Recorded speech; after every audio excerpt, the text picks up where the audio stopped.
เอาทักทายสบายดีพี่น้องเนาะก็คือมื้อนี้เนาะบ่าวบัวเปิดห้านมื้อแรกพี่น้องเอาสิมานับกันว่าสิได้จักหัวเนาะพี่น้องมื้อนี้ก็ได้ไปพี่น้องเนาะบ่าวบัวสิลองนับเบิ่งพี่น้องว่าสิได้จักหัวเนาะทุ่มเทแห้งมื้อนี้พี่น้องเมื่อพี่น้องบ่ได้กินข้าวเที่ยงซ้ำมื้อนี้ว้าวหนักแห้งพี่น้อง1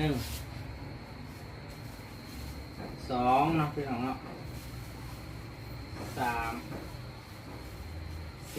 4 5 6 7 8 9 10 คุณเนี่ยจะต้มจะอัดกิน 11 12 เรื่องของที่มัน 13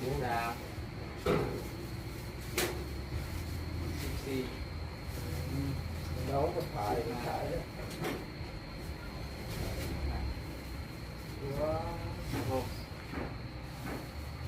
17 18 19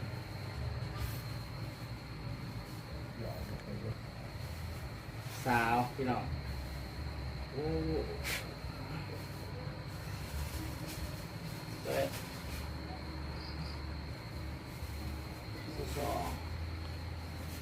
13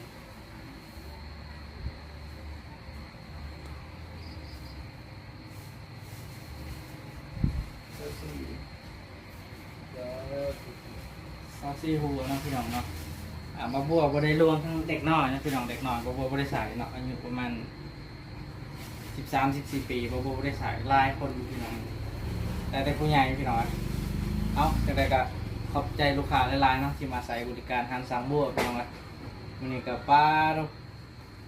บ่ได้กินข้าวเที่ยงเลยพี่น้องมื้อนี้เมื่อยแฮง